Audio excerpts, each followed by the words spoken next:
And we're going to go further in depth on this issue now. I'm very pleased to be joined now by Ron Hosko, president of the Law Enforcement Legal Defense Fund, as well as a former assistant director for the FBI.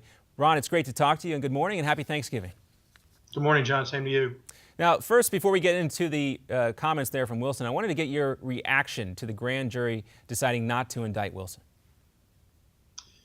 From day one, I thought that the public has been very poorly informed and, in fact, misled on what actually happened on the street on August the 9th. The grand jury's job was to review as much evidence as possible, and that obviously weighed quite heavily in favor of Officer Wilson's use of force in this case. I think that one of the key things the grand jury did here was make credibility determinations. Obviously, physical evidence has great weight, and when you hear other witnesses and Officer Wilson's story start to come into alignment with that physical evidence, it makes for a powerful case. Now, we seem to, and this is an interpretation here, but the president and Eric Holder, prior to this, kind of maybe putting their thumb on the scale just maybe the slightest little bit, even if not intentionally here. But yesterday, the president, again, commenting on this, deriding those who participated in a violent protest, but at the same time talking about it. Just by talking about it, do you think President Obama is still fanning the flames? I think it's unfortunate and misguided because there is a pending federal civil rights investigation. And his words do reach that audience of protesters, both the legitimate protesters who are fully entitled to exercise their First Amendment rights, and the opportunists and the criminals among them who are going to take those words as an opening to say, we've been done wrong, something wrong happened. And frankly, I believe that some of those in that crowd aren't the least concerned about what happened to Michael Brown and the engagement with the police in Ferguson or in other places. They're criminals and they're opportunists. They're looking to upgrade their stereo system or get some alcohol or take whatever they want to take or just do damage. Opportunistic is a great way to describe it. Let's talk a little bit, too, about Brown's own family members caught on camera talking about that. Let's play a sound clip, and I want to get your reaction, Ron, on the other side.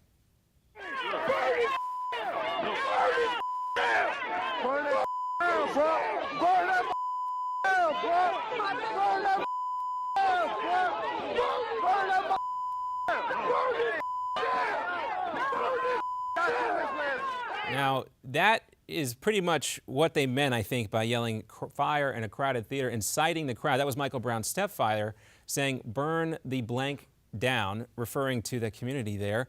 Should he face criminal charges? I think those words and the context has to be examined. To me, there's the full and fair and free exercise of legitimate First Amendment rights that every citizen is entitled to. However, how close to the line was this? I think prosecutors out there ought to take a hard look at it and see if this didn't cross the line. Certainly, they're going to do that if they will, with the current events in mind. Unmistakably, unquestionably, the loss of a child is a very painful event for any parent, regardless of what the child did or didn't do. So I think you have to look at it in those terms. But his words, and then how immediately did action get taken? Did it get taken in the vicinity of his words? Very disappointing and really painful for the good citizens of Ferguson and the community there. Ron, we got about 30 seconds left. You recently wrote that Darren Wilson is a victim here. He's still on paid administrative leave. This is going to follow him around for the rest of his life. And you're right. We don't want to lose sight of the fact that a life was lost here, and that was Michael Brown. And, of course, there are a lot of emotions with this. But how do you think Wilson did last night defending himself before a nationally televised audience with ABC?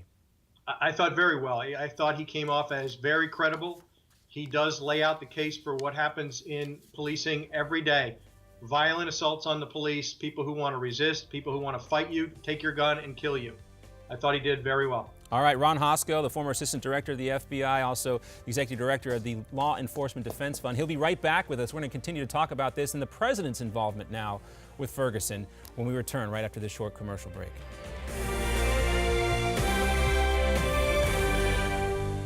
Returning to us now and to continue our conversation is Ron Hosko, the Executive Director of the Law Enforcement Defense Fund, also a former Assistant Director at the FBI. Ron, you wrote a scathing letter to President Obama less than 2 weeks ago detailing the damage done to the relationship between the DOJ and law enforcement over the past 6 years. Tell us why you felt compelled to write that letter. We have these events that occur from time to time, and repeatedly now, it does feel as though the president and the attorney general, by their acts, by their deeds, by their omissions, are unappreciative of the hard work and the sacrifice of law enforcement. We saw it happen in Harvard with his comments about the police acting stupidly after their engagement with a Harvard professor. Yeah, we talked about that earlier today with John Gizzi, our chief White House correspondent. You know, again, the president saying yesterday very specifically that he doesn't want to get involved in commenting on an ongoing investigation, but we've seen him do that before. Do you think this is a president being disingenuous or somebody who may have learned from prior mistakes? I had hoped that he would remain mute on the Ferguson situation until the facts were known. And early on, we heard comments and we heard reference to race and young black men, people of color being stopped inordinately, and making the connection between those instances and what happened in Ferguson. And here we have an officer who took a life that's the last thing a police officer wants to do in his job. And we have what felt like the president putting his thumb on the scale. We had DOJ weighing in with a patterns and practices investigation in the immediate wake of.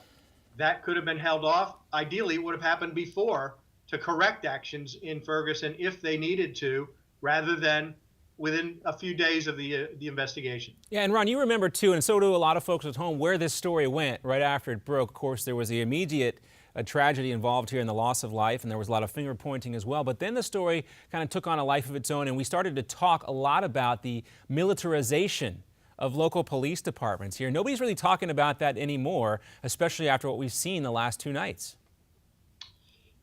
One of my biggest concerns coming out of Ferguson and in this discussion that our country has to have is personal responsibility. What brought Darren Wilson and Michael Brown together?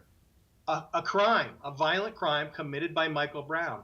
And that occurs across this country. That's why police are getting into these interactions with the citizens, because they're responding frequently to tragedies, to shootings, to armed robberies all around our country. And it does bring the police into these contacts. That's just what happened in Ferguson. And for the media or others to suggest over-militarized police, the media is to blame, the National Guard failed to appear. What about personal responsibility of the criminals who are engaged in these violent events that bring them into violent contact with the police? We saw it this morning with 2 FBI agents shot in St. Louis. That's right. We have reported on that, those 2 FBI agents. And it gives you a good idea of how dangerous the job is for law enforcement at all levels, whether it be the FBI or a local police department. And oftentimes, as was the case in St. Louis, the two are working together. It's still very dangerous here.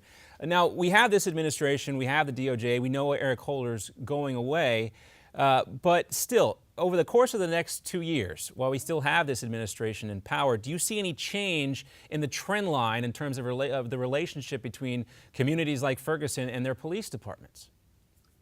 I don't see it today. I see protest, I see anger, and I see folks on the other side of the discussion saying, why did Michael Brown attack this police officer? Why in our country, the FBI just reported on this a week or so ago for 2013, I believe, almost 50,000 reported assaults on the police during the course of a year. That's just what's reported. So the actual number would be far higher. Here's another example of that, where there was a violent assault on the police. We need a national conversation, not in the wake of a tragedy, not in the wake of another shooting, but the bigger conversation with the right leadership. You're absolutely right, Ron, too. And I'm thinking about this, too, and I'm not trying to make a comparison between Michael Brown and Eric Frein, but we also had the case, too, of those police officers being ambushed in Pennsylvania. Another example of how dangerous the job can be, even when they're not responding to a call. Ron Hosko, thanks so much for being with us, sir. I'm happy to do it. Thanks, John. All right, we're back with more here in America's Forum right after this.